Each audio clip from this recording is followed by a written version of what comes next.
Grab your beverages and turn up your interweb. Solving the world's problems 12 ounces at a time. It's Dudes and Beer.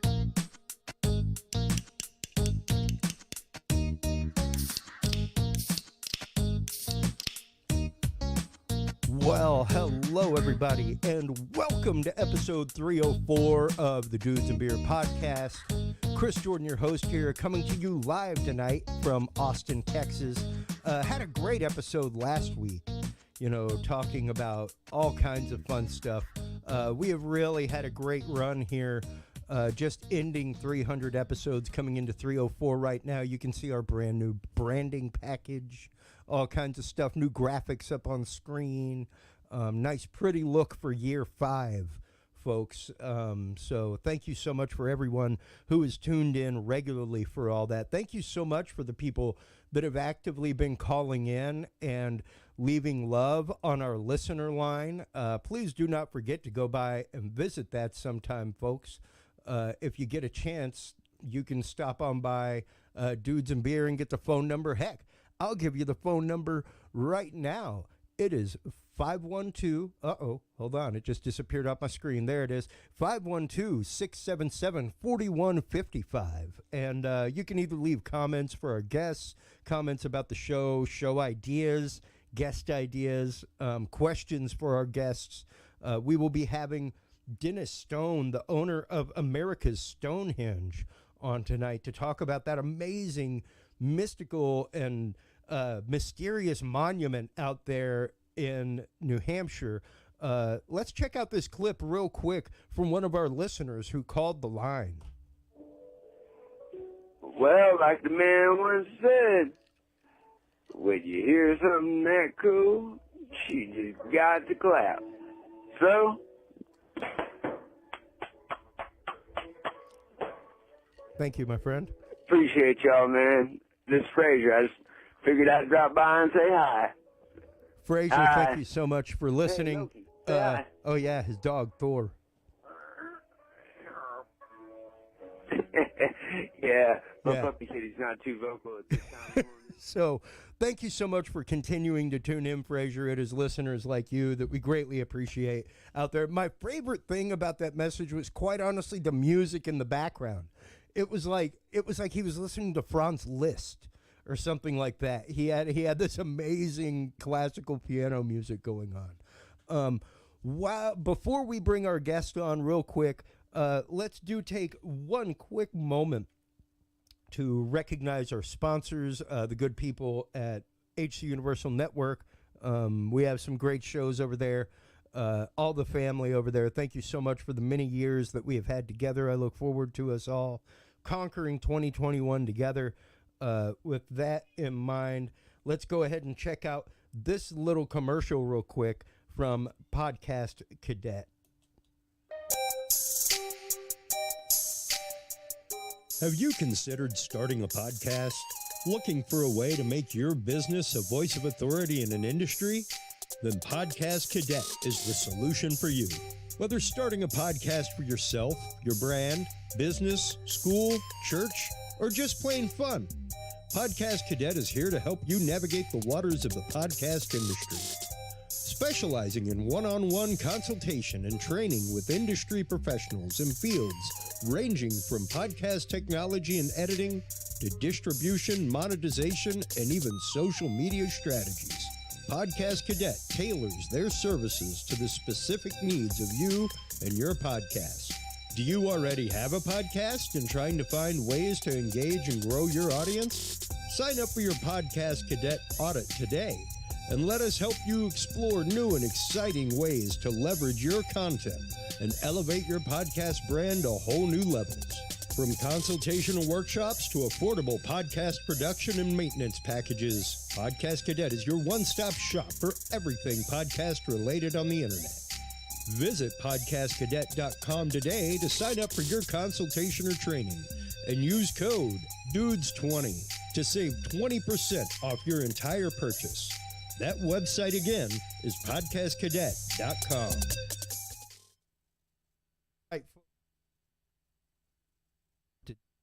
sorry about that. Stop on by podcastcadet.com today to get your discount. Dudes20 is the code that you want to use. You can save 20% off your entire cart while you're there. Make sure to stop on by the all-new Dudes and Beer website.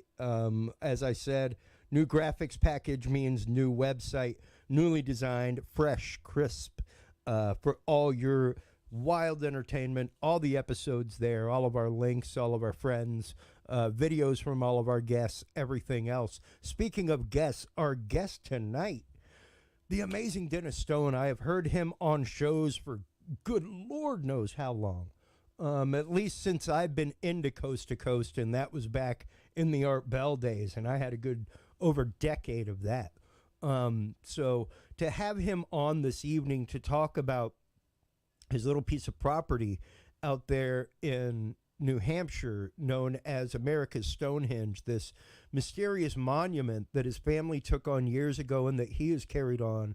They have a new free app out there that we will be talking about tonight. Welcome to the show, Dennis Stone. How are you today? Well, hi, Chris. How you doing? I can just barely hear you cutting in and out. Oh, no, thank sorry. you so much for having me on tonight. So sorry about that. Are things better on your end now? I can hear you now. Yeah, Okay. I was getting about every other word. I kind of figured out you're introducing me. So, Sorry. But I'm doing great. Thank you for having me on this evening, and you sound loud and clear now. Oh, fantastic. Yeah, sometimes that's one reason why I like to connect a good 20, 30 minutes beforehand, especially once you mute microphones. Systems like Skype and Zoom and stuff can have that latency to pick up the microphones and all that. So being able to connect early is really helpful. As was our conversation beforehand, you have lived quite the amazing life. You are one of those people that would lead what some folks have called the charmed life when it comes to, seeing the world from an airliner cockpit. Thank you. You have I kind of miss it. Well, and I imagine so. I don't know a single person that made their living as a pilot that when they stopped flying, when they retired from the business, that they didn't just miss it every day. And it really is that being in the air, that moving things from place to place. There's nothing like it. And I get some of that giddy thrill whenever I get to set up a show and tear it down and know that show will never, ever exist that way again. Like, doesn't matter if you've taken the route from Indianapolis to Austin 28 times a week. Each one is different, And definitely that feeling you get. Definitely, yeah. I did it for 35 years. I flew for about 42 years, and then I kind of stopped cold turkey, when I retired. So it was quite a change of life. Fortunately, for me, I had the America Stonehenge, and it's been in my family since I was basically a baby, So I worked there on my days off from the airline. So I could kind of transition from that into the museum. But I do miss the flying of the aircraft, definitely, and some of the crew members and stuff like that. And, and going places too, from being on the road every day, 4 days or 5 days out of the week sometimes to being here all the time and not traveling. Actually, the last time we really traveled was about a year ago. So it's quite a change, quite a change of pace. And I kind of miss some of that. Yeah, because it really is an up and go type situation when you're a pilot. You were on the go constantly for an airline. Yeah, definitely. But in the same right, since you have been back and able to fully take over the reins of America's Stonehenge, it seems like there has been a lot of progress out there at that property, and you guys have been doing a lot of renovations out there. You guys, like you were saying pre-show, have, and I guess it's because A, you're already an attraction to begin with, B, you're outdoor attraction. So the opportunity for it was never really a situation of, hey, we have 3,000 people at a time traipsing through America's Stonehenge. Y'all already controlled the number of people that went there because it is an archaeological site, that kind of stuff. So there was already a certain modicum of social distancing, that kind of thing, which kind of led y'all to actual success during all of this. Yeah, fortunately for us, we have quite a bit of property. So, and we have people up there. They're socially spaced, just naturally, as they walk around the grounds, So that's really good. It's fresh air. It's on the hill. It's very pretty. We're about 40 miles north of Boston, about 20 miles from the coast. You're right in southern New Hampshire, and the hill's very pretty, and we are doing a forestry project up there for the last year. But when I retired, I thought, well, maybe I'll be a little bit bored, But what happened in 2016 when I retired, we started finding some features that my dad and other researchers that spent decades there never basically saw or found, So it's been really exciting for us just in the last couple of years. As a matter of fact, they're so new, some of these finds, we haven't put them on a 4-page tour guide map yet. Oh, we have wow. to update that. Yeah, but we have put it on our diorama when you come into the museum. Of course, I mentioned the visitor center is closed at the moment, and Sure. we're doing renovations inside. We're taking advantage of that. So everything is outdoors now. You can buy your ticket online. You can watch our 12-minute, film that we show in our theater right in your smartphone, or watch it at home. And then we have that free app download I mentioned to you, which is people love that. Everybody that uses it. And you can actually do a complete tour at your home in your lazy boy chair. You don't even have to come and visit us. You may want to after seeing it, but you can do the whole thing and it doesn't cost anything. But yeah, we've a lot of new discoveries just in the last 4 years, and actually some of these features that we're finding are being found not only at our site but across the Northeast, and actually all the way out to Mount Shasta, California. Similar stone features, and some of this we're still discovering today, very recently, like, did you know that some of these things exist in Oregon or up in Washington State? I'm like, no, I did not. And, but I do have 110 pictures from the Mount Shasta area, a town called Weed, California. And they got the same kind of stonework that we have that surrounds our main site. But in New England, New York, Pennsylvania, New Jersey, and actually Quebec, Canada, there's about 800 different sites. And when my dad got involved with this back in 1955, they knew of about we'll say about 15 sites in the Northeast. So from 15 sites, besides ours, up to over 800 over the last 65 years. And we keep discovering more, but not just in the Northeast, but going across the nation, So there may be something more, wide-ranging to this whole thing than just the Northeast. My dad died 11 years ago, and he did not know some of these features existed out west, Colorado, Alabama, Indiana, California, Sure. And I mentioned the other couple of states. Yeah, he wasn't aware of, he wasn't only aware they weren't out there, he didn't know our site had some of these features. And one of the features we found since 2016 are serpentine walls. These are walls that look like a snake. Oh, wow. And they can range from like 30 feet up to the longest one we believe we have. Who knows? If we could talk to the people that built this site, we would know for sure. But when you look at the walls and they have a head, they have an undulating body, and then they have like a pointed tail. And the longest one we have is about 2,550 feet long. We used a GPS to actually map it and measure it. And it comes around. This whole tail comes back around by itself in front of its head, if you will. It's a big glacial boulder that looks like a serpent head. It looks like it's biting its tail like the Ouroboros. Huh. And it's like, oh, my God, the Egyptians and Greeks and other civilizations, even over here, the Ouroboros can represent the eternity of the circle of life. We think we have approximately 13 serpent walls that are on our hilltop over the 110 acres. And some are linear, straight. Some are rectilinear with the head 90 degrees or the tail 90 degrees. And some are curved, just beautiful sweeping curves like S's and stuff like that. Yeah, and we've got one up in our slide gallery going right now that is just a beautiful, almost sine wave. You can see that. Curve. Oh, you got it up. Yeah, absolutely. I went and robbed all of your content from your website, my friend. We appreciate it. It certainly works. I'm glad you got those. There's nothing like showing people. It's one thing to describe it, but it's another thing entirely to actively see these structures. Yeah, and definitely. Yeah. To see some of this stuff, and even I'm a big fan of Curse of Oak Island. And they've even found a serpentine type mound up there on Oak Island recently. That's interesting because 2 weeks ago, one of my high school friends, actually elementary, junior high, and we stayed friends over the years. He sent me something about that show, and he said, "Dennis, do you know?" This is before Christmas, so I meant to get back to him. He goes, "Do you watch Oak Island?" I say, "Occasionally, I do." He goes, "They were talking about Serpent Wall or something." I'm like, Yeah. "Huh." Yeah. Oh, so you're the second person to tell me this. I'll have to check it out. Check it out. It was literally all of 2 weeks ago. All of 2 weeks ago. That's right. That it was revealed. Like I love it because that's one of my wife's guilty pleasures now. It was one of those shows that, like, I don't have cable. We cut the lines a long time ago on that kind of stuff. Oh yeah. We have like HBO, Netflix, things like that.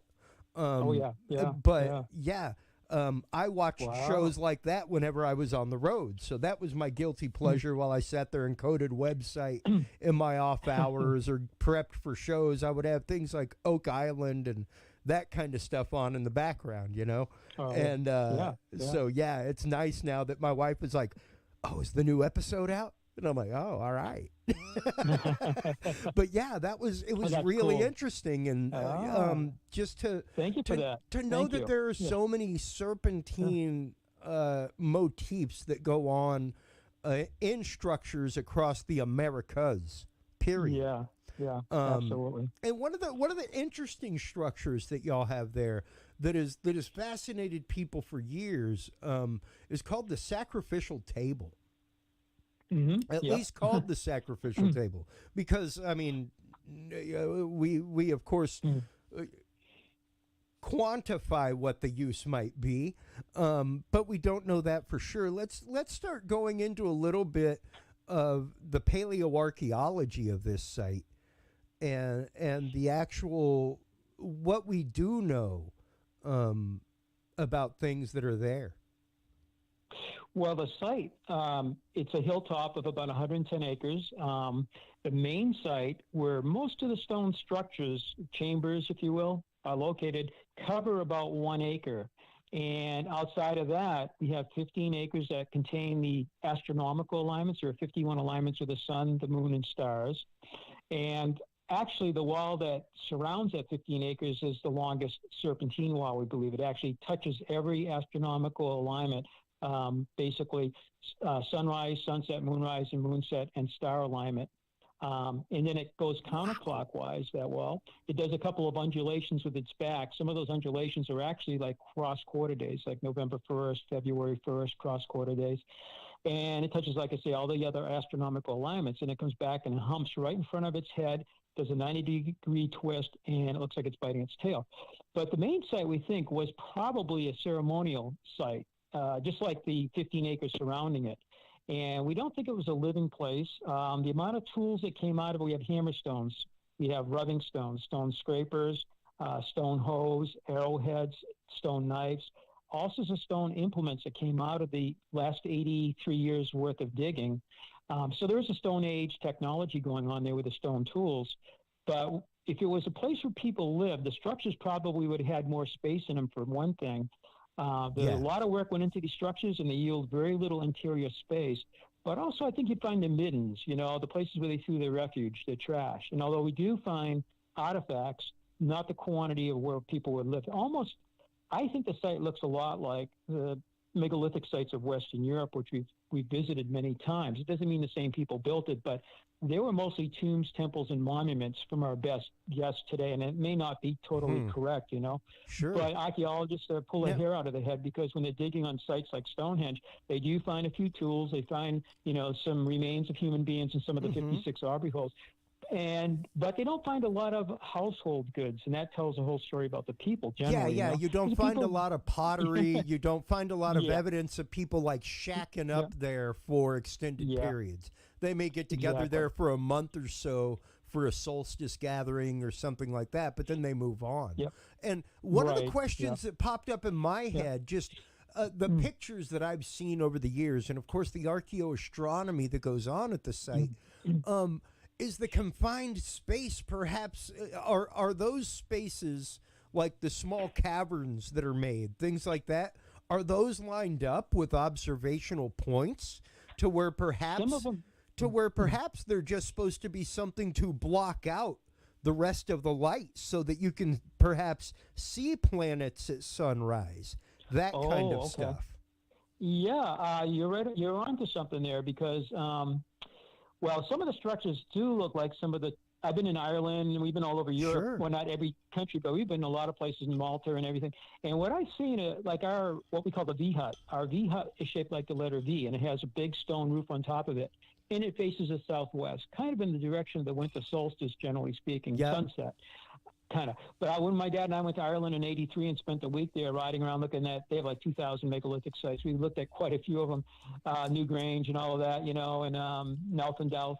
But when we went into different parts of Ireland, into the west coast too, we saw some wedge tombs, and a couple of them looked just like our V hut, the size, the shape, and orientation. And they believed they were used for burial tombs over there, and it's possible that our structure was used for that same purpose.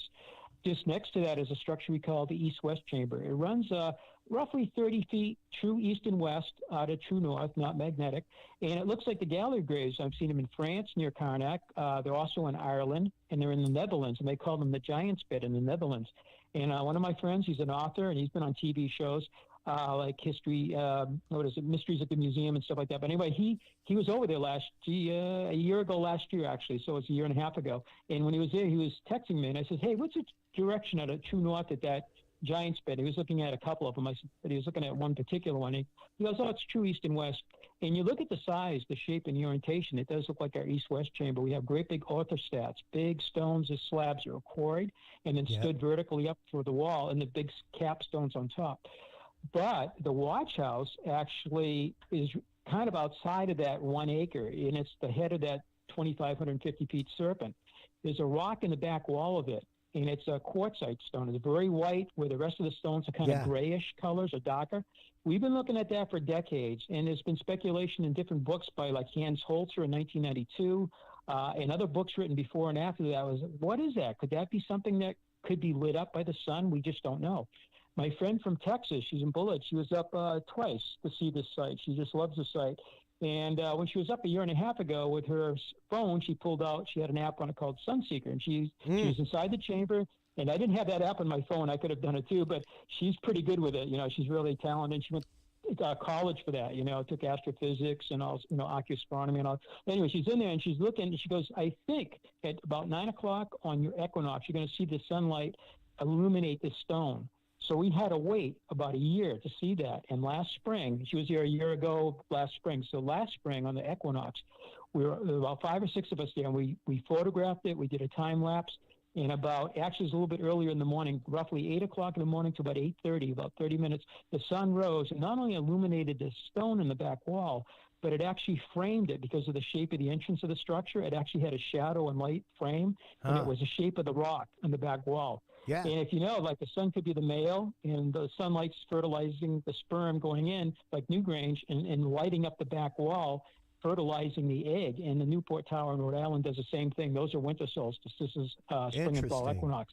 And that's a timeline. We have that on YouTube, and it's the most beautiful illumination effect. It's about 30 minutes long. What you'll see is about 30 seconds, the time lapse, And so it doesn't take you long to watch it. But it's on YouTube, and it's like, whoa. So this head of the serpent and the Ouroboros, and it's an illumination. And the head, the boulder, actually is a February 1st cross-quarter day and a lunar minor standstill moonrise, which will be coming up in, I think it's 2034. We'll be watching that.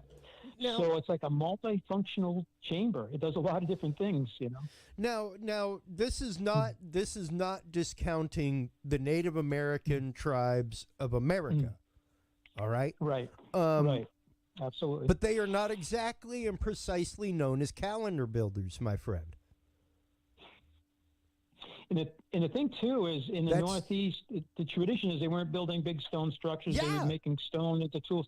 I mean, we might be wrong on that. The Native Americans were here for over 10,000 years. But, now, granted, were they the builders? Yeah, and granted, there are cases of, like, fire pits being dug up that are dated beyond 10,000 years in Pennsylvania that show pottery, things like what you're talking about that would normally show a settlement. not a nomadic people, not people just randomly wandering. We camped here for the night, we hunted, we broke a piece of pottery. But to the point of, these were places where they came and lit repeated fires. These were places where they had like wigwams set up, that kind of stuff. Oh, yeah. And is there anything showing like that there? Because like I'm saying, for all of this archaeoastronomy, the Native American cultures were not necessarily known as ones that did a whole lot in the realm of archaeoastronomy. So where do some of the, and I may be wrong in that, but from what I know, like, of course they all claim ancestry from the stars, things like that, but I don't know of too many working walking calendars like Stonehenge is, like America's Stonehenge is, like Pumapunku, megalithic size sites like this, which isn't necessarily megalithic. I mean, granted, the big stones there that you see, probably a good 20, 25 men could lift, and they're probably about 7-8 feet off the ground. So it's nothing crazy, but the archaeoastronomy is what strikes me as interesting about this place, and what has always fascinated me.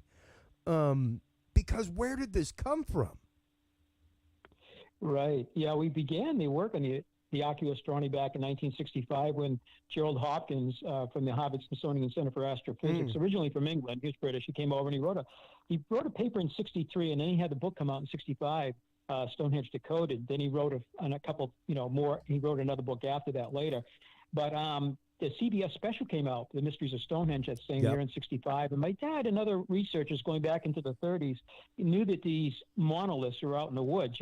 They look like big arrowheads. About half are still standing, maybe half are fallen. And some of these are up to 10 feet tall. One of the biggest one is actually a star alignment with Isar, and that one's over 14 feet. It's like a menhir, which means a long stone, But they were wondering, what are these big stones standing out in the woods? What are they for? There's a purpose to them. If you're going to stand something up like that, you have to take it off the bedrock, you got to shape it, and then you got to transport it perhaps a short distance, maybe not a long distance, and then you stand it upright. Is there a significance to these, and they were contemplating that for decades, So when that show came out in 65 and they got the book Stonehenge Decoded, it's like, oh, maybe these are tied in with astronomy somehow, And so in 67, they had actually cleared out the First Avenue, and it was the winter solstice sunset alignment. And it about 800 feet of tree clearing just so you could see the horizon and the stone from the, central site. And it wasn't until 1970, we just had the 50th anniversary, that my dad, a neighbor of mine, his name was Kip. He was from the town of Derry where we were living, about 8 miles from the site. And our manager, and he lived property abutting our the site. So we came down to his house. It was actually his parents' house. And he was about 19 or 20. He became a nuclear physicist for his life. And he was at Fukushima when that went off, and he's back in Maine now after all those years in France and around the world working for the nuclear industry. Very, very smart guy. But he was really into the astronomy back then in the 60s. So he helped to clear the avenues. He had plotted this on some of the maps we had. But anyway, by 1970, we were standing there on the winter solstice, and we were watching, and there was a few clouds, and it was very cold. There was about a foot of snow, and actually, he built a snowmobile out of wood. He took parts from old parts from some snowmobiles, put them together on a wooden frame, and he made a wooden snowmobile. And he had an IV bottle for the gasoline hanging up high. It looked like it was amazing. What a contraption! I asked him recently, because he has moved back to the United States and is living up in Maine, and he's visited us once since he's came back from Japan. I said, that machine's still around, by the way? He goes, no, it ended up being recycled into other things I built. I'm like, oh, my God. He was very talented. So the machine broke the trail. It was about a foot of snow, a half a mile. We walked through the snow, got up there, and then we're standing there in the afternoon. I believe it was December 20th. It was 1970. And we're watching, and the sun's slowly setting, and there's a few clouds. We're getting worried maybe a cloud will block the sunset. But it worked out so beautifully. My dad took pictures of the whole thing, a whole sequence Oh, of wow. them, and it became postcards, and we used to sell the slides, and actually have a painting. My dad used to paint too, he was a painter, and like an artist, and he made a lot of different structures around New England. We have them in the museum if you come and visit us. But one of them is of that event, a first time that people probably watched a sunset or any astronomical alignment, perhaps in thousands of years. So we were kind of like, wow, maybe we're pretty special, here we are, and it actually set right over the top of the stone. Looks like, again, a big arrowhead. Oh, and, it's gorgeous. I've got a picture of it up on screen right now. Like I said, I stole all the stuff from y'all's website. You know where to find it now. I mean, like, dude, it's going to be a background on my side screen for I don't know how long. It is just entrancingly beautiful. It's very pretty, yeah. The image. Very, very pretty. And it looks so intentional, too, so intentional. Like, I mean, some skeptics have said, well, you have coincidences, but there are 51 alignments.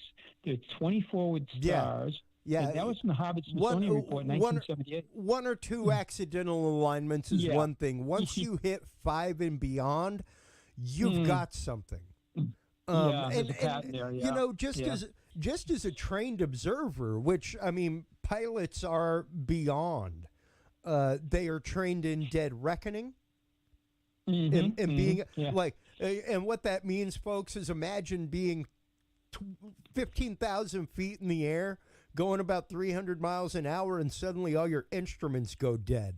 But you still got to know what direction you're headed in and where approximately where you are in three-dimensional space. That's what these guys were trained to do. And to know pilots, to have pilots be able to come on and testify to things like this is fantastic. I always love it. I've been looking for an airline pilot to come on for years. So to have you in my back pocket now is fantastic.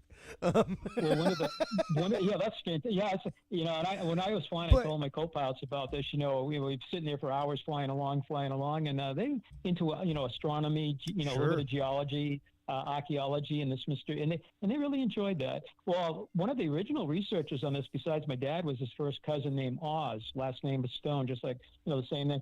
But Oz was a World War II pilot. He flew B-17s, 29s, and the Super 20, and he got shot down in Belgium during the war and everything, and that ended up in Stars and Stripes, and it still pops up on the website. He just died 5 years ago at 95 years old, and was a friend of Alan Shepard at Pinkerton Academy, where I went to school too. Alan was a student there, and my uncle and him were friends. My uncle went into the Army Air Corps, and Alan went into the Navy. But my uncle was one of the guys that he moved back from Point Mugu, California. He used to work on rocket sub tests too and VOR navigation right after the war. And by 1960, he moved back to New Hampshire. Put my dog's back. And 1960, he moved back to New Hampshire, and he got involved with our museum. And he was one of the original guys that got involved with the astronomy. So all those years. So well, and that's why I say dead reckoning is important when you're talking about this, because as a pilot, is it something that going out and seeing this alignment with the sun might just be something that is coincidental, Right, exactly. But a pilot understands that, like, when somebody puts a marker to mark a cardinal direction, that it's there for a reason. And that's what we have too. We have the 4 cardinal directions at our site: true north and south, east and west.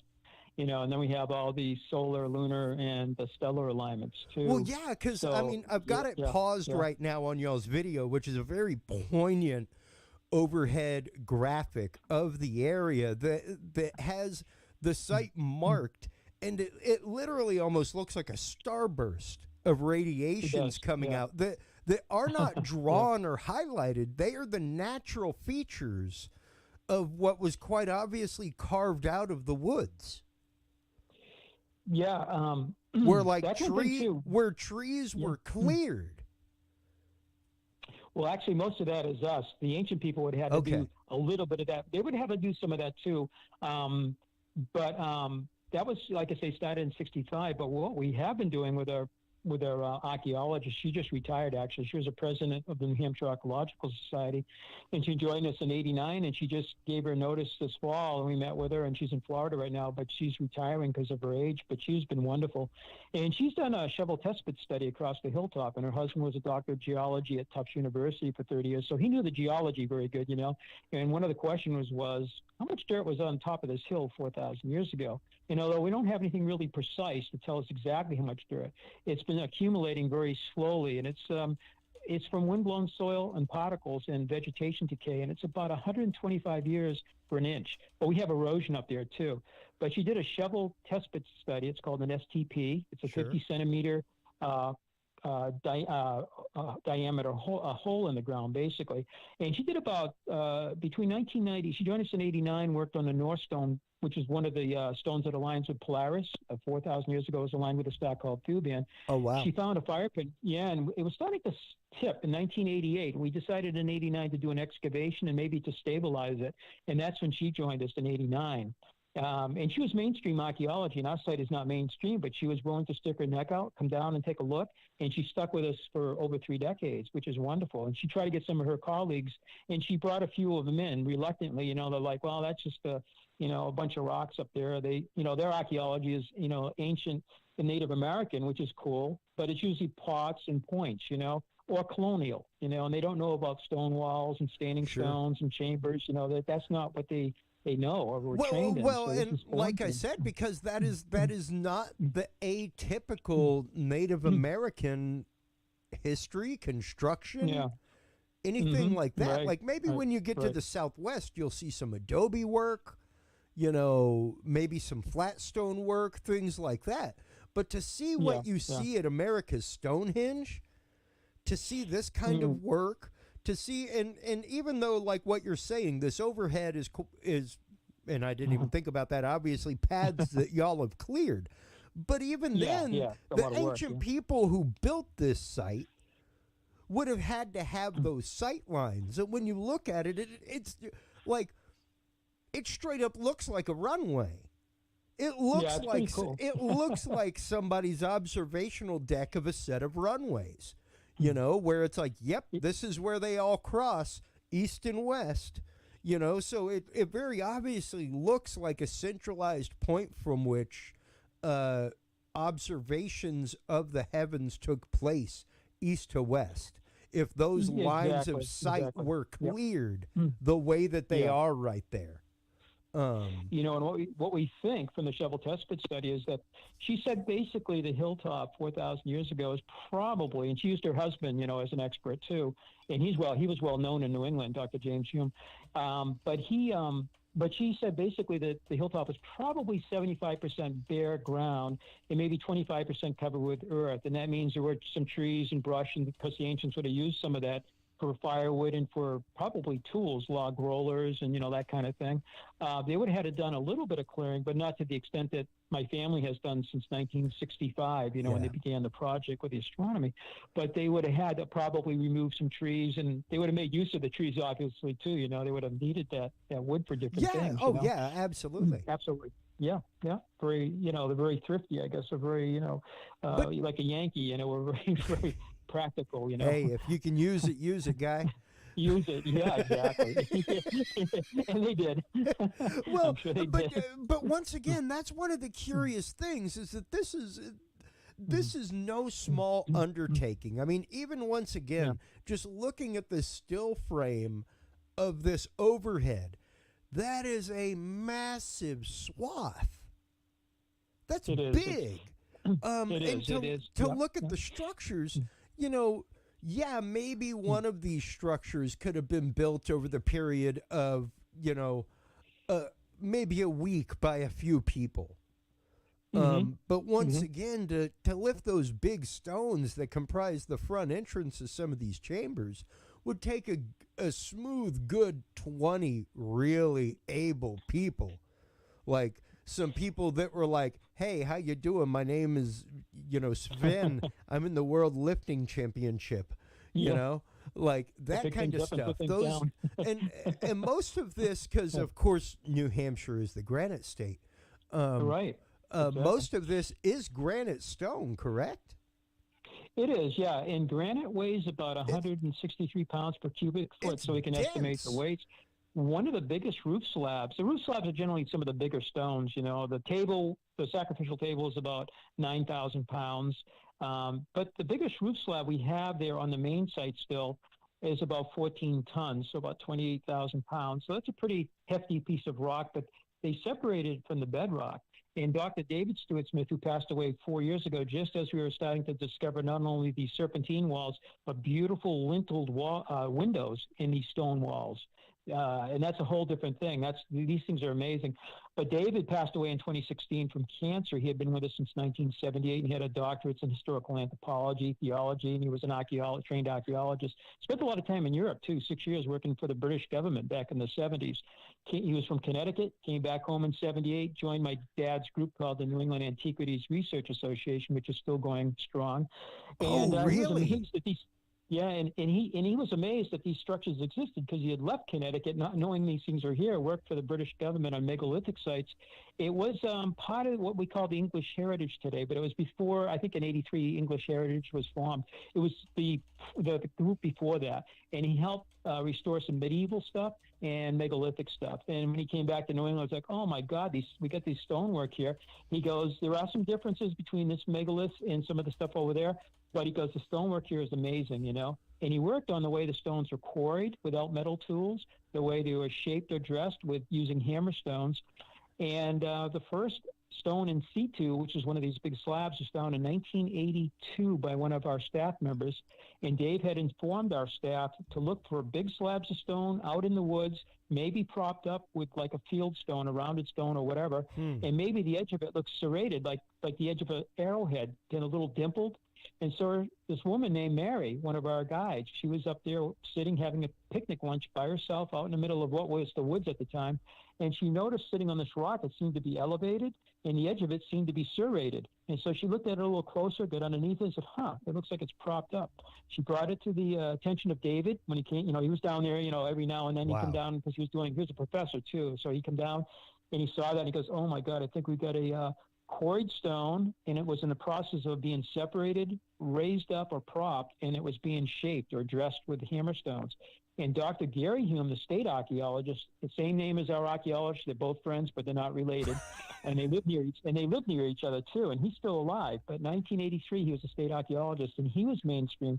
They twisted his ear to come down and look at this. So he got quite interested, and he actually oversaw Dr. David Stewart Smith and his assistants, and he said, it's unmistakable that these people were quarrying stones, shaping stones, using stone tools, and it's being shaped like a 1.5 ton or 2 ton arrowhead or whatever. So it's Stone Age technology used to shape or dress these stones, not metal tools. So that kind of puts it before the colonial period, which you'd be using metal tools, So it almost puts it like before the Copper Age.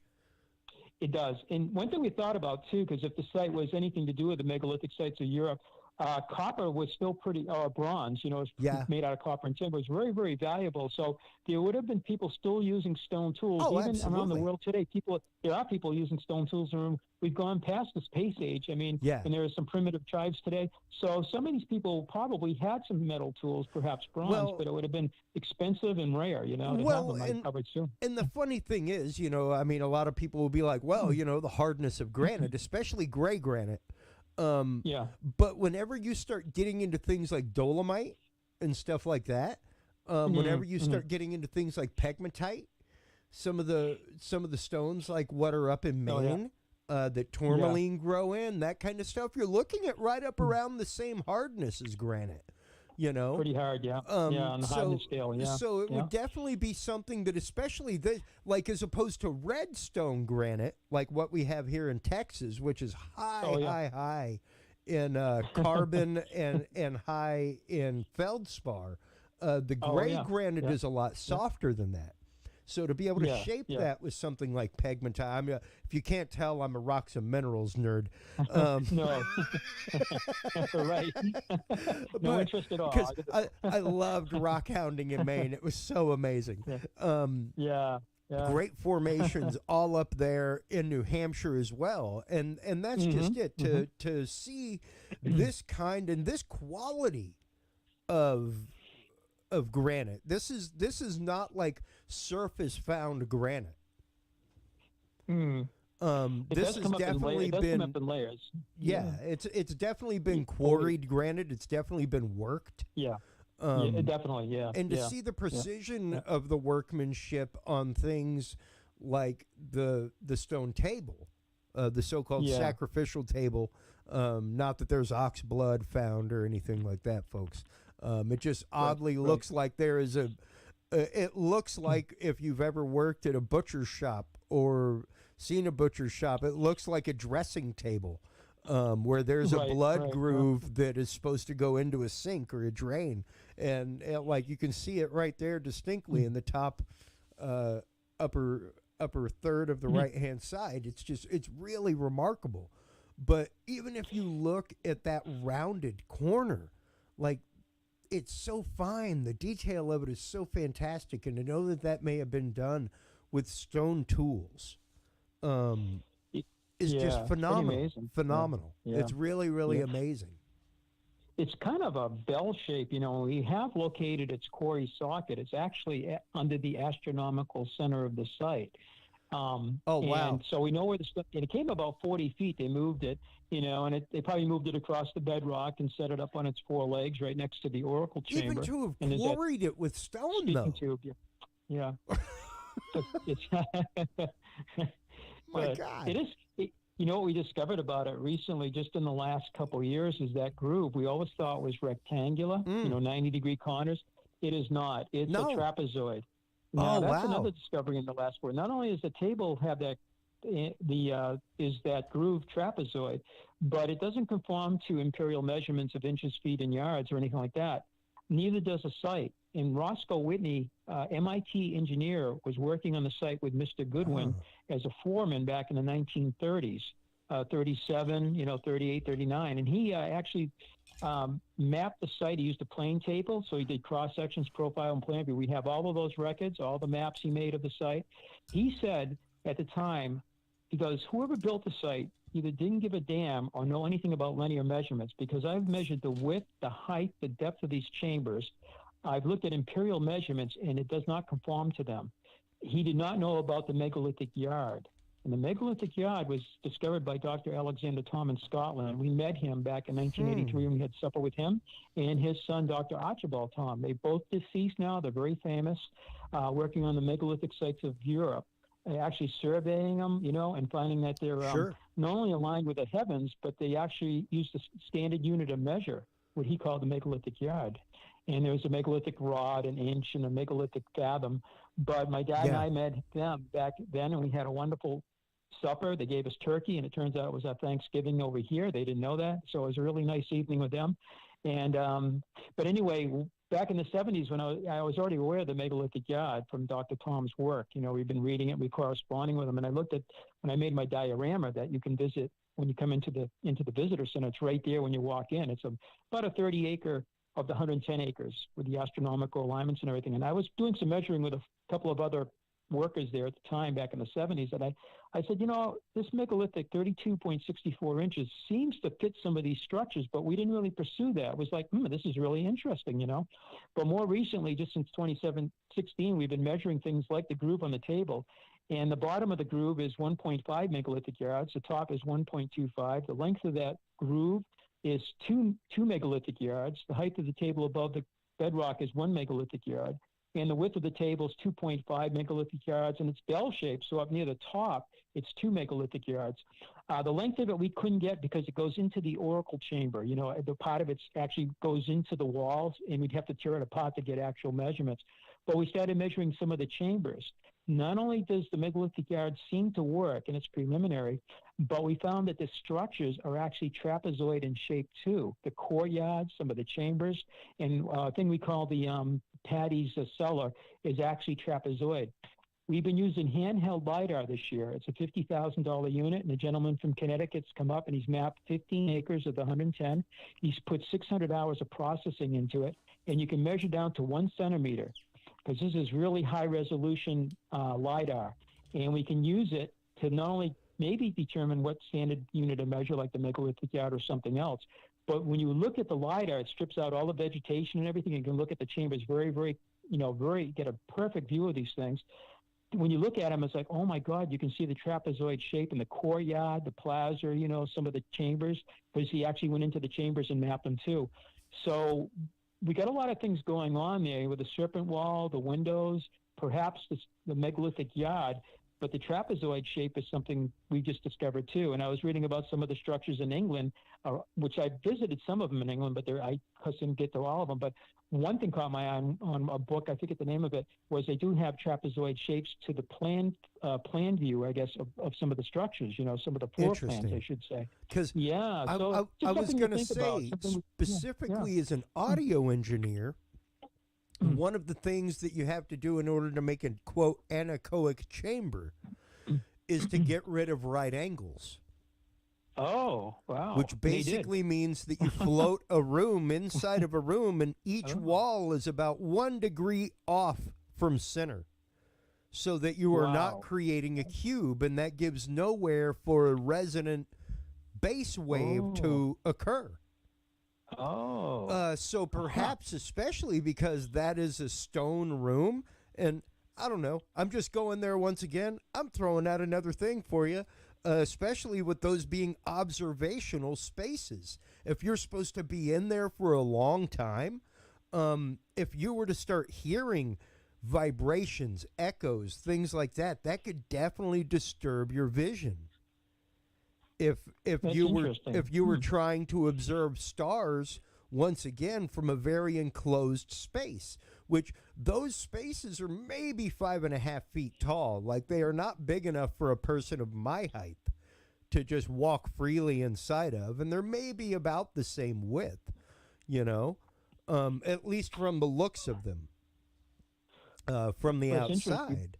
So to think about that, as far as it being a hard resonant surface and carrying a resonant wave, it would be interesting to see, if you clapped your hands, if it echoed inside of there at all. Well, that's interesting you bring this up, because my son, he played a couple different musical instruments, and one of his music teachers, he had a couple different ones. We homeschooled my son too, but then he went to college, and he's an engineer like my dad was. But he, the school teacher, his music teacher was saying that, like, the oracle chamber is perfectly tuned. I wasn't there that day. I wish I could have talked to him more about that, but he told my wife that. But Scott Walters from American Earth brought it up 7 years ago when he shot this. I guess it would be almost 8 years ago. In 2012, he came up and filmed the episode on us, and he was talking about acoustical archaeology. Yeah. And I know in Malta, we've been to Malta, and the hypogeum is supposed to be like that. And even at Stonehenge, I guess there's some sort of acoustical properties to it, and other sites too. Yep. If you go to Chichen Itza. I've been there, yeah. Chichen Itza, if you clap, it makes the sound of the Thunderbird. If you stand in the right spot between the stairway and the back wall and clap, you hear it pap, pap, pap, pap, pap, pap, pap, pap, pap, pap, pap, pap, like echo between it, and that's supposed to represent the flap of the Thunderbird. Wow, and then that's one of the things they talked about, the Thunderbird. Yeah, that's amazing. We visited that. I know I'll have to check and go back there. I mentioned the Oracle Chamber and the Equinox, and that's one place where the serpent comes down on the Equinox, the shadow on the 91 steps, And so there's a Equinox, and there's an Equinox and a serpent tie-in. There's a thing called the Pathfinder Cave in Colorado, and it's a natural cave, but inside of it's all this petroglyphs. And one of the glyphs is a serpent, and it's an equinox. And the equinox, spring or fall, the sunrise actually illuminates some artwork, including the serpent. And another one's called the Crack Creek Cave. That's also in Colorado, and it does the same thing there. And then, of course, our site has that illumination on the equinox. So this might be a tie-in. It seems like different cultures, or I don't know if there's any connection, but do the same kind of thing. But Chichen Itza on the equinox has a serpent going down the steps, the shadow effect, Yeah. And that's the same day we got our thing going on, too, in the morning, Well, and it really, that is very interesting to know that you have cast shadows like that are organized along the space, because once again, it's just something that stands out as not being typical Native American. Not that the stars were not important, but they were not quite known like the Mayas, the Aztecs, things like that for building things that were used for observation in that way. I know that the Anasazi and the West Coast did some of that, and over in Arizona, that kind of stuff. But most of the East Coast tribes, and that's what I'm referring to when I say Native Americans, most of the tribes indigenous to that area, that is not what their practice was. That's right. Yeah, and they don't seem to have a historical or tradition of this, orally, but we're still, we still have an open mind about that because we know they're here. Were they involved with it, or were they not involved with it, or involved with it a little bit, and so who were the builders of this site and some of the others across the whole Northeast? I will say the serpent thing, because the Great Serpent Mound in Ohio, and that friend from Texas, she's been up there twice last year to go to the spring and equinox and the summer solstice celebration. She went all the way up twice, and I used to fly into Columbus, and that's it's a little ways from there in Cleveland, and I used to do a lot with American in there, and I never had the opportunity because we got in there, we go to the hotel, get food, go to sleep, wake up, do another day, and I went in there so many times, and I did visit a few things in Ohio. I took advantage, but I didn't get to the Great Serpent Mound, and that thing is 1,350 feet long, and it is aligned with the solstices and equinoxes, and it's built on the rim of a meteorite crater, which is something I think they only discovered in the last, dozen years or so. I was never aware of that, and I used to read about that, and I never knew until recently. But it does have the some of the solar alignments, the four seasons, Well, and there is no way, and I've got the image up on screen for our audience again. There is no way that what is carved out of those trees is accidental. No way. Right. Yeah. You drew flight plans. You drew observational maps. You drew that like that is an observational map. That is definitely like if you look in this cardinal direction, you will see this. That's all that. And even though that is, like you said, what y'all have cleared to expose what is there, once again, that's there. That stuff is there. Yeah. And this is not the typical construction of the local Indians. This is not the typical construction of the local indigenous people. Right. Exactly. I will say that the the as above so below. We're looking at the walls a little closer. I mean, we have probably 13 serpentine walls, and we have GPSed them and mapped them. And we found another one I haven't mapped. I think I have number 14 now. Wow. But they range from about 30 feet up to about 2,550 feet. There is a site, there's sites all over the Northeast. And 4 years ago in the fall, I went to a meeting, the New England Antiquities Research Association. My dad, again, started that in 1964. They have spring and fall meetings because this year with C-19, it's all messed up. But in Groton, Connecticut, there's a site called Gungywomp, and it's been known about since John Pynchon wrote to Governor Winthrop in 1654 and asked basically what the heck this place is. So it was all built by colonial settlers when you think they know what it was in 1654. Yeah. But they didn't, They didn't know what it was. Well, next door is a town called North Stonington, Connecticut. And a book came out and it was on the they have during the meetings, they always have like a table with books, for sale. And I went over and looked at this, and it was Ceremonial Stonework by Markham Starr. 2016, the book just came out, and it talks on the back cover about 8,000 different stone features, 240 photographs, and it's a beautiful book. And I'm looking at it going, this must be all of New England, 8,000 different features? That's going to be scattered all over the Northeast or New England. It actually was a town in North Stonington, over 35,000 acres, I believe, if I read it. I just read it a little while ago. I forget some of the things. Anyway, they have chambers that look like our chambers. They have standing stones. They have cairns, which are big piles of rocks. They have all these different types of walls. And as you look closer, they have some of the windows like we have built right into the stone walls, beautiful linteled windows. And one thing that caught my eye right away, because I didn't know these existed anywhere else, was a stone wall that looks like a serpent. And by the fall of 2016, I believe I knew of about 3 or 4 of these serpentine walls. And I had found the first one in the spring of 2016.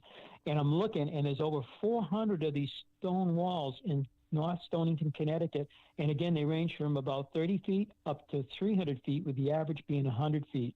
And they look like our serpentine walls. And again, they can be linear, they can be rectilinear, or they can be kind of curvilinear. Wow. They look like big, sweeping serpents. And they can have a head that's a glacial boulder that looks like a serpent's head, or they can have a stacked head. And some of these serpentine walls have windows. And in the Berkshires in Massachusetts, my friend from Bullitt, Texas, I mentioned, she went there, and I haven't been to this, so close to us too, the Berkshires. They have the serpentine walls there too. And one of the gentlemen who's had his own TV show on history showed her some of these. And in these serpentine walls are some of these beautiful linteled windows, like at our site. Wow. So our site is not by itself. It is kind of the Reader's Digest version of all the sites. Everybody goes, sure. Everything that you have at your site is located everywhere else. Now, now, granted, maybe the walls, but when you come to some of the strange features, when you come to, once again, some of the dating and truly, for me, once again, it's the archaeoastronomy. It is those alignments, those things that were built with utter precision in mind, Exactly. Yeah, exactly. And just to, not to beat a dead horse, but man, just to look at that image overhead of what y'all have cleared to expose what is there. And it looks like an observational map. It really does. And, Chris, we're doing the thing with LIDAR. The gentleman from Connecticut, he has the LIDAR. He's out of Suffield, Connecticut, Tom Elmore. And NetGeo Group is his company. And he has one of the only handheld LIDARs. He's got one of the first ones. He got it like a year and a half ago. And it does something like 150,000 points per square meter. So, again, the resolution's incredible. You can use it for standard unit of measure, I guess, down to at least a centimeter. But when you look at his LIDAR images of the astronomical alignments of the main site and, of course, the serpentine walls, when you look at that imaging, it's like fantastic. And we're putting a PowerPoint presentation together, and we're going to identify all like the solar alignments, the lunar alignments, the stellar alignments. And then we're going to, and it'll be on part of the PowerPoint. And then we're going to have like the serpentine walls and then the regular walls, Man. So all that will be all highlighted, and it'll be pretty cool. And the other thing that happened last year on 9/11, and that was that day was so special. I mean, it was because of what happened.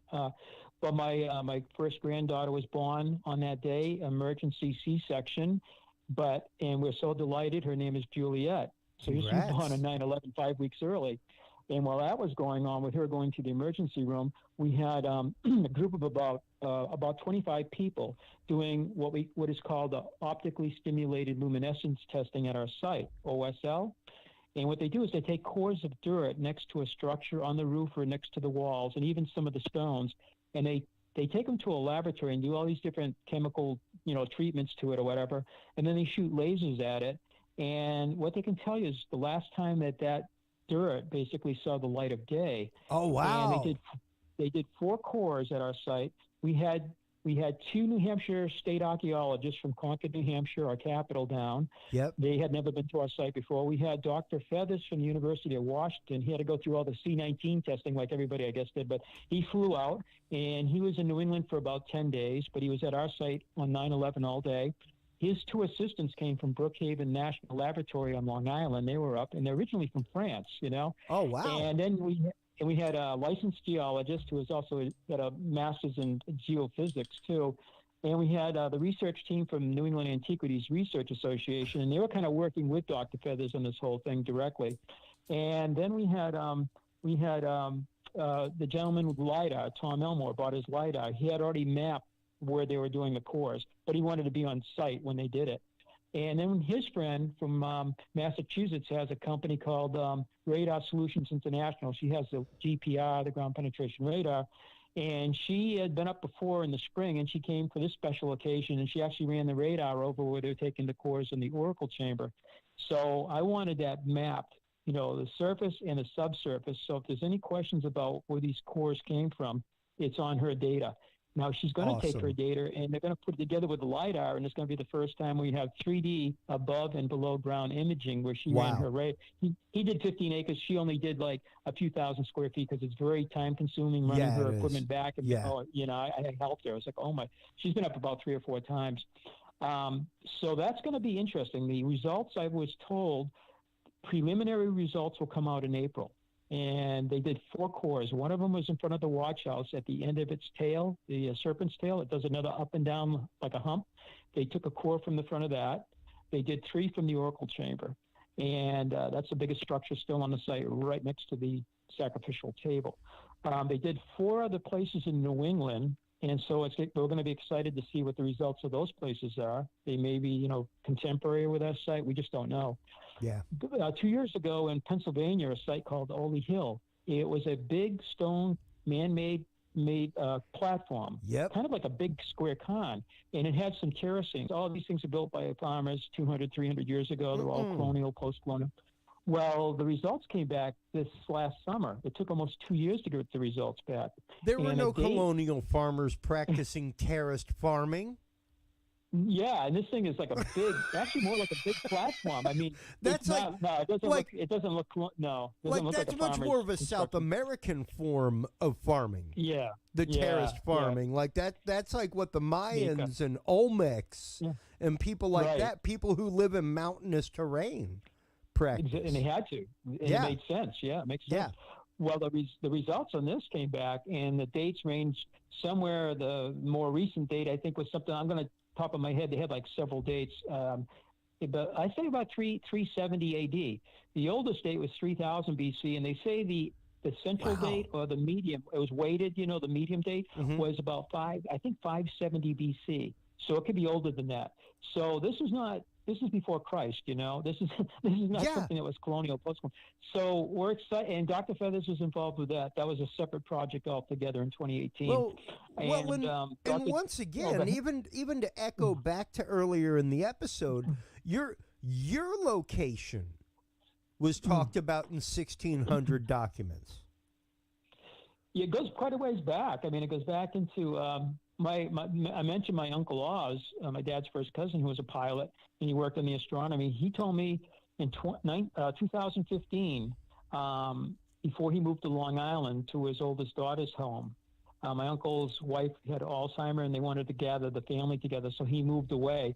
He came to the museum, and he gave me some of his books, and we talked and everything. It's the last time I saw him, but he goes, my grandmother, Annie Gage, used to play up at this place back in the 1890s, Sure. So, we have documentation going back to 1734 with the Patty family, when they bought a piece of the property. In 1741, they bought 1744, they bought another piece of the property. They were shoemakers, actually. They made shoes. They were cordwainers, and they bought some of the land. Doesn't look like a shoe shop, the site. Doesn't look like a farm. Some people say the sacrificial table was a big cider press. It doesn't look like a cider mill at all. And you can't get anything by the table as far as like a horse and a buggy to carry the apples or anything like that. Plus, the nearest apple orchard was like a half a mile down the hill. It wouldn't be impossible, but it'd be kind of crazy to bring all those apples up there. And you'd have to unload them by hand because you couldn't get within about 30 or 40 feet of the table because there's a big ramp there. There's a big standing monolith there. There's a niche, like a stone niche that's trapezoid in shape. And on the other side of the table is a big standing stone, and the oracle chambers to the east. I have a 3-wheel ATV, 3 ATVs. The smallest one's a 3-wheeler. I can't get that in there with a cart to get the leaves out. They have to carry them by hand because, if you're going to design that for a cider mill, you'd be able to get your horse and wagon right by there and all the apples and then all the stuff. Precisely. You've got to have somewhere to load and unload stuff. Yeah, you can't do it. You can't do it there. So nobody in their right mind's gonna just carry barrels of cider down the road. You can't do it there. It's because of the stonework. It's all in the way, and you got two big monoliths there, and then you have a big roof slab that shouldn't be there. But even without the roof slab there, you couldn't get in there, with a horse. You can't get a horse, and you can't get anything in there. You can walk in there and grab the leaves, pull them out. And so once again, though, it just goes back to and there are some. I'm trying to remember all the Indian tribes from the area, the Ossipee, Winnipesaukee. There's quite a few, but none of them were necessarily known as archaeoastronomers. Right. None of them were Yeah. necessarily known as megalithic site builders. They, they had some cultivation means Yeah. to be able to grow some basic crops, but most of the time they lived somewhere for a little while, then they moved on. Yeah. You yeah, know, and exactly. even the same with the First Nations tribes up in like the Acadia and stuff like that up in Nova Scotia. But I find it once again very, very interesting, the similarity between the wall that you have and the wall on Oak Island. Oh yeah, yeah. Thanks for telling me that too. That's the second time I've heard that. To know once again that this was not the kind of structure that was built by these people. They were not necessarily structure builders to begin with, unless it was like, let me build a structure for a few months, and then when the season changes, we will move on to different environs. You know? Definitely. Yeah, they weren't nomadic here. Whoever built this must have been here, and they must have used They it were over there and for over a and little over again. while. Yeah. At the very least, even just to look at the expanse once again of the site that y'all have uncovered. To say that they were there for a season is a minimal. Well, we had a gentleman from Penn State, Dr. Winkler. He was a professor of archaeoastronomy. He joined us around 1997, and around 1999, 2000, he retired after 34 years. He was there from 64 up to, I would say, about 1999 or 35 years, I guess. He was teaching at Penn State, and while he was still teaching, he would be driving up here when he could, to visit my dad, visit us, and also do some work on the astronomy, kind of picking up the work that my uncle and other people did in the 70s, and trying to identify some of those star alignments. Because the Harvard-Smithsonian report in 1978 said, well, if these alignments were used for the purpose of, or these stone markers are used for the purpose of astronomical alignments, it would work about 1800 BC, plus or minus 200 years due to the Earth's tilt. Sure. The obliquity changes very slowly. And that data that we fed them in 1977, and we get the results in 78, was from a 1973 through 1977 survey by Beverly Pearson and Associates. The father was a surveyor and president of New England Surveyors Association, so he hired somebody, with good credentials.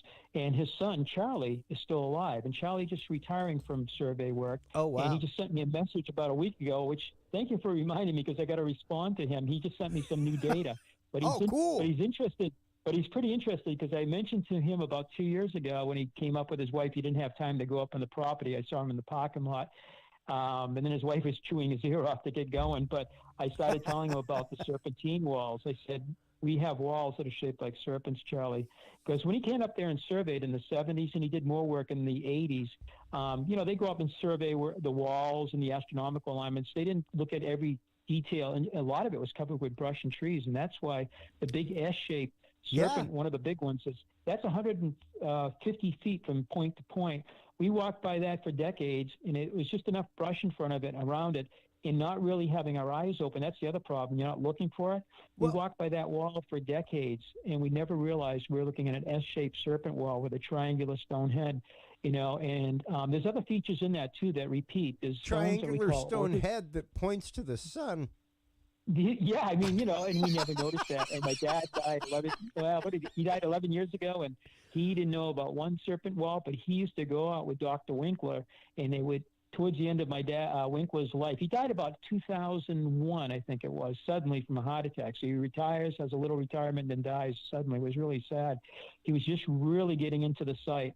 But before he did die, my dad and he would go out on my dad's ATV, and they would go around, and they were looking at the walls, measuring them. And my dad would tell me, I'd be out flying. He'd tell me, after I was at the hotel or whatever, these walls are amazing. And there's thousands. And he measured how many miles, actually, of walls we have here on top of the hill, how much work went into them. But he goes, yeah, big slabs of stone. Farmers are building stone walls that are fairly straight, pretty linear, but they have field stones, rounded type rocks. He goes, these walls out here have so many pieces of quarried slab that either stood up. We call them orthostats if they stood on their end, and if they stood up vertically, we call them monoliths. And then there's like some of them, have other different features in these walls. They're huge. They're huge. Yeah, pretty big, you know, and They're they like actually 7 feet tall, some of them. Some of them are, yeah. Actually, two. The Mayday sunrise stone has fallen, and that measures about 10 feet tall. And the equinox sunrise is about the same, about 10 foot tall. They're both falling over, probably because they're so big. You know, the weight. They got earthquakes and stuff knocked them over. But my dad, that's just it. Once again, whenever you look at the area, because I mean, I lived in the area. I've got a 207 area code to this day. I mean, yeah, there's a TV show in the Portland station. Here in Texas, here in Texas, you would be what we call spitting distance away. Yeah, I think my friend from Bullet told me that one. It tripped my mind out the first time I traveled from Maine to Massachusetts, and I crossed 2 state lines in less than an hour. I was like, "Wow, what's that about?" Like, I don't even cross Houston in an hour. I know your counties or whatever in Texas are huge, you know. I mean, they're oh yeah. I mean, that always amazes me down there how big things are. But to see the expanse of this property, to see the expanse of the building, to once again just look at that overhead of what y'all have cleared, and just the intent, just the intention of what has been cleared, so that you can see what you can see and work. That is a place built with intention. It's not a place built accidentally. It's not a place built in passing. Nobody builds something that straight lined for no good reason.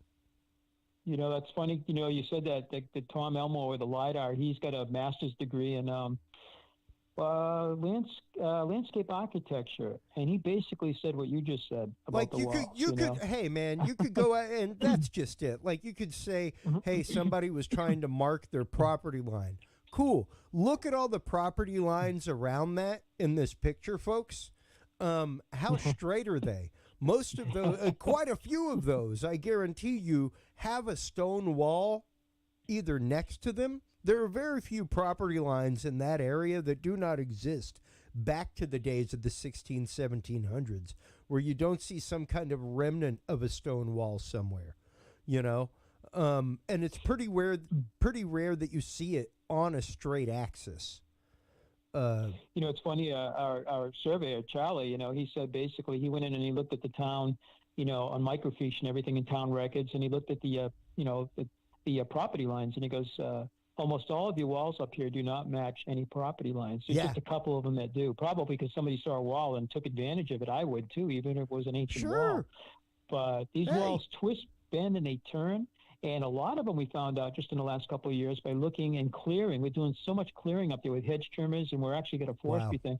They seem to, my wife calls it like the rosary bead wall, because the wall seems to go from boulder to a boulder, and then it will zigzag over to another boulder. Now, a farmer would build a wall or a professional wall builder for a farmer would build a wall straight right through the boulder, but continue. These walls will go out of their way connecting boulders, and that's in Connecticut too, and that's in other sites. The Hudson Valley of New York, by the way, Westchester and Putnam County have over, and if you include out to Woodstock with a 69, you know, Woodstock in Bethel, New York, actually it was, that area has over 500 different structures. So that area is the highest density, is just north of New York City. But the same thing applies there. These walls will go from a boulder to another boulder. Then you have serpentine walls there, and you have some windows there. But these kind of things exist in Mount Shasta out in Weed again. And that's one of the things I noticed too. Not only the walls have like some are chevron shape. We have a chevron shape here. Some have the serpentine walls, and some of the walls in that area of Weed, California, near Mount Shasta, go from a boulder. It'll go to a boulder, and then it'll zigzag to another boulder. I'm like, now it could be coincidental, but farmers make a wall and a boundary and a field clearing and a stock fence pretty straight, with some exceptions, you know. And these walls do everything but that. They're all over the damn place, you know, turning, twisting, and bending, you know. So that's what we have here. They're crazy walls, and then they have windows in them. These windows are actually linteled windows, and some of them have stone shutters. And these are in the stone walls. I mean, we have windows in the chambers, in a couple of the chambers, but these are in the walls, and I found 14 of them.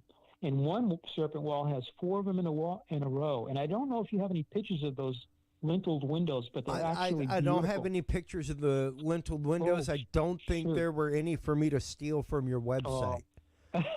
Oh, darn. I wish I had sent you I would have given you a couple. You didn't make to steal. I wish I had. If you got pictures you want me to use, you got to make them publicly available so I can steal them, see? Yeah. I'm sorry about that. No. I'm just playing with you.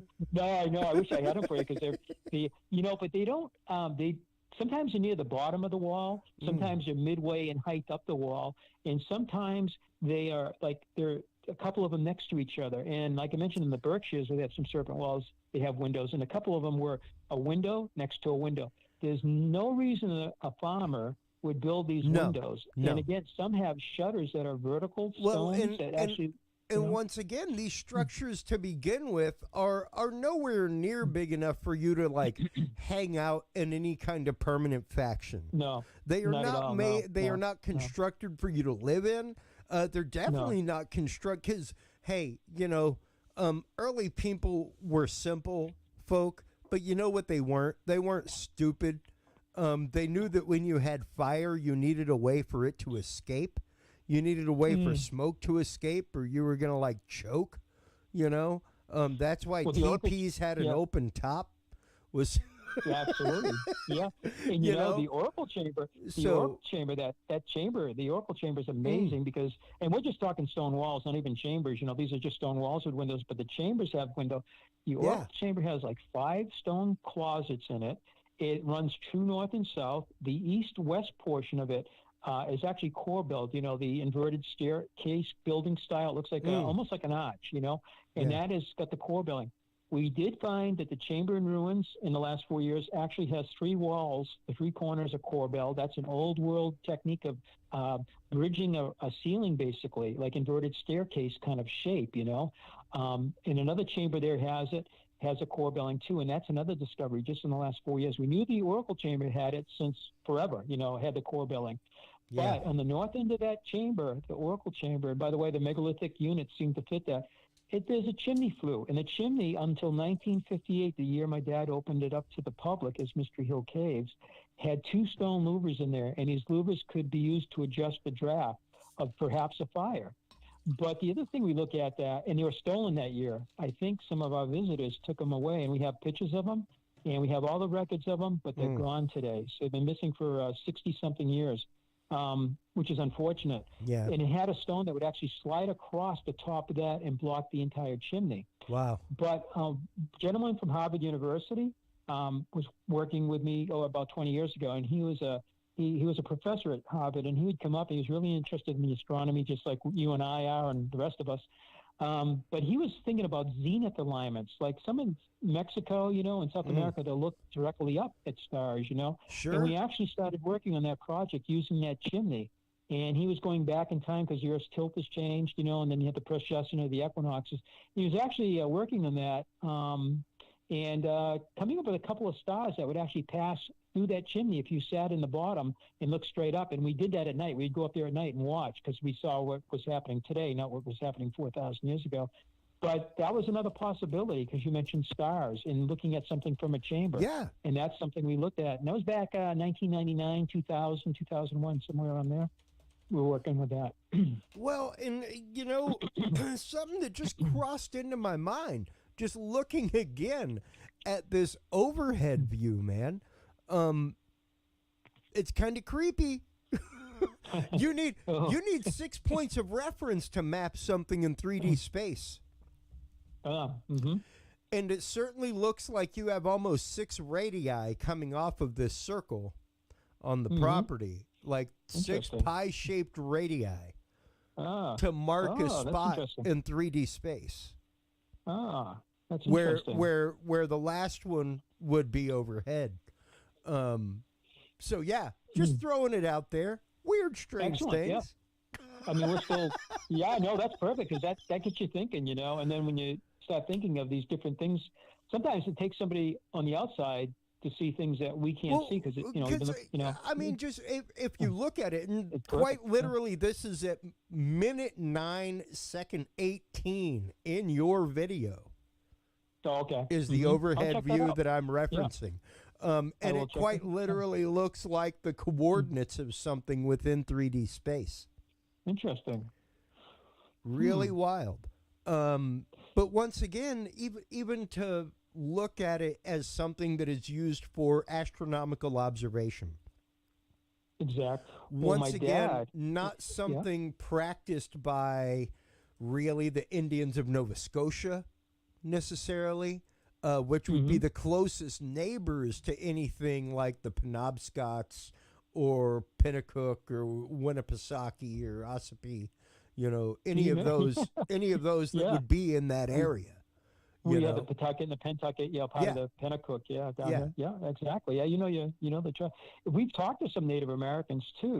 Ones that belong to the Wampanoag, and even ones that are a little bit closer. One of them said it. He has actually Orkney Island blood in him. Might be part of the Sir Henry St. Clair coming over in 1398. But anyway, he said it wasn't in his family's tradition to build these kind of stone structures. Whether that's correct or incorrect, he didn't feel it was of the Native American, part of him, that was involved with these stone structures. I would say something too. My dad did find, and not only my dad, but some of the other researchers, independently, kind of that if you draw a point from like a corner of a wall or one of the monoliths to another, so you have to have 3 different points, maybe 2 monoliths in a corner of a wall or something like that. That is very, it has to be something very obvious, not too subtle. It has to be something there. Well, they found equilateral triangles and isosceles triangles on and they actually have maps across the whole hilltop. And again, it could be coincidental, but when you have these repeating triangles over and over and over again, and it was done by different people. And I have the maps in my files. That's exactly what you have in your overhead view, man. Oh, you see it? Not even joking. That's exactly what you have. Wow. It's just, it looks like pie wedges that intersect over the site. I think that's what triggered my triangle thing. Yeah, I think that's what probably got me. I don't even know if it's related to the theory that you're talking about, but there it is. Once again, I've got it up on screen. Yeah. Minute 9, second 18 in your video. Okay. And this is the overhead view that I've been referencing the whole time, which is the view of what y'all have cleared out to expose what is there. Yeah. So that maybe a geometry to the site too, And Dr. absolutely. Tom worked on that. Yeah. He found out like some of the stone circles in Scotland, there are like 700 of them. And not only they were called recumbent stone circles, and on the south side, there'd be a big flat stone, almost like an altar, but they were increased in height. So they actually were graduated in height.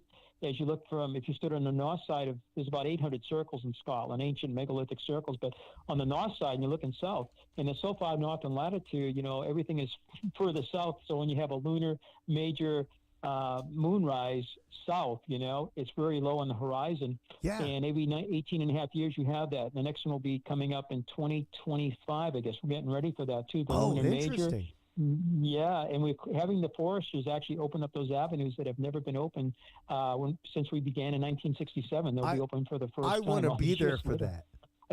Well, I'll remind you because we're excited about it. There's no joke, my friend. I will be there, cameras in hand. Like whatever footage you want to get, we'll get it. Yeah. This sounds terrific. Yeah, we're excited about it. Yeah. Like that's incredible to know that there is an alignment coming up with this property.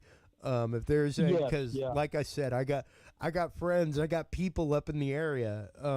I definitely got somewhere to stay. So the chances of me not making it are pretty slim.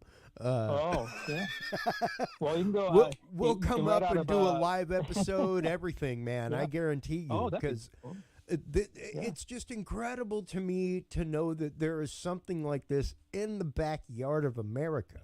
This is not beyond like 1 or 2 latitudinal lines for most people in this country, to be able to make it to this. Now, I know that you've been more than gracious. We have kept you beyond time, and I want to thank you for that. I want you to know that our airwaves are your airwaves. As you find things out as they develop, Dennis, let us know, man. We will have you on all day long. I could talk about this all night long. I do not want to keep you because you are on East Coast time. I am on Central. That means that you're an extra hour ahead, and I want to be more than a polite host. Next time, hey, we can plan on much more than an hour, because there is way more than an hour. There's more than like 30 hours of conversation with this place. The conversation is so wide, so has such a breadth and depth to it.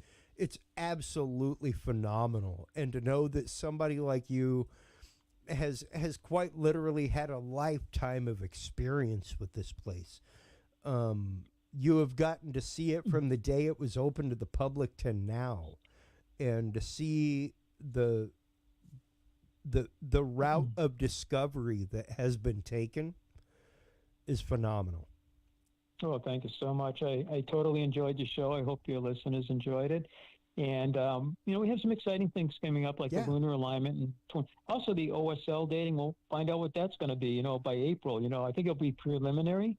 But, I'll send you a message about that, too. Maybe we can get on and talk about that. Oh, yeah. No, most definitely, man. Anything like that you have coming up, just feel free to reach out to me. My airwaves are yours. We will definitely come on and talk about this again and again and again. Because places like this, I love talking about it. It's absolutely phenomenal that, once again, like I said, these things exist in our backyard in America. This thing was right down the road from me when I lived in Portland, Maine. Less than an hour, it just phenomenal. And thank you so much for taking the time. I want to thank you. Before we let you go, please do tell everybody where they can go to download the free app. Tell them where they can go to find out more information about America's Stonehenge. Well, I want to thank you again so much for having me on this evening. I had the best time, and I really enjoyed it. And we get some new data and stuff. Maybe the OSL will be talking maybe shortly.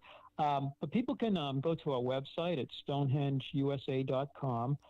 There's a phone number in there. There's an email, so you can, send us questions, or if you want to talk to us that way.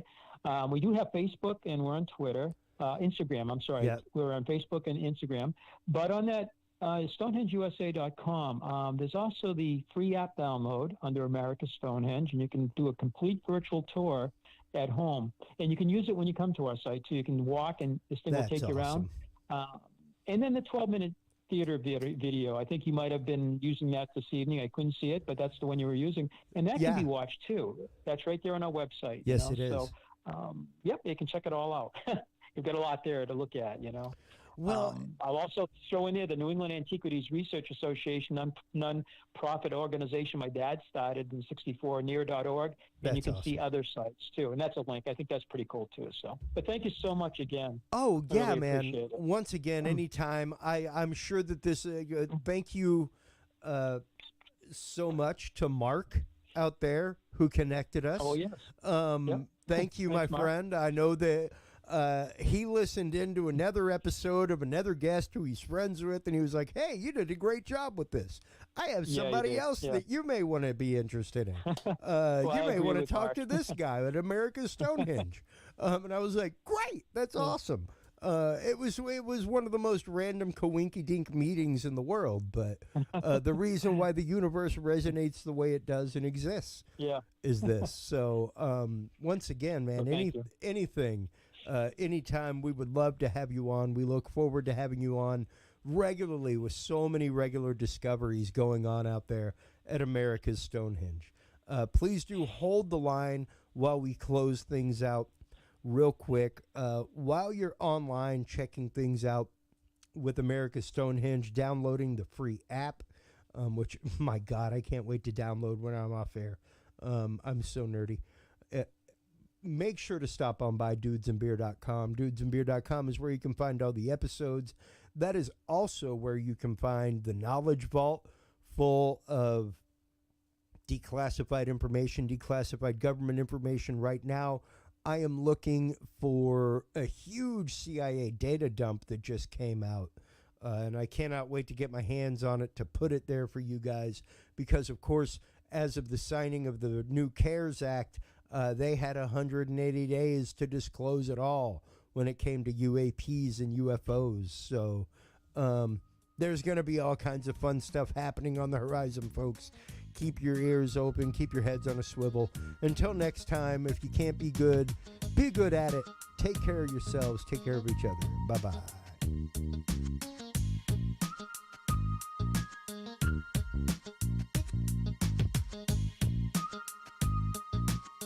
Thanks for listening to this episode of the Dudes and Beer Podcast. To listen to our audio streams or chat with us live, download the official Dudes and Beer app for Android and iDevices, available on Google Play and iTunes markets. For more episodes, content, and information, visit us online at dudesandbeer.com. You can also find our episodes on Breach.tv, iHeartRadio, Spreaker, SoundCloud, iTunes, YouTube, Stitcher, or your favorite podcast service. Dudes and Beer is a proud member of the HC Universal Network family of podcasts. For more about our sponsors and other podcasts on this network, visit hcuniversalnetwork.com. Thanks for listening, everybody, and until next time, drink responsibly.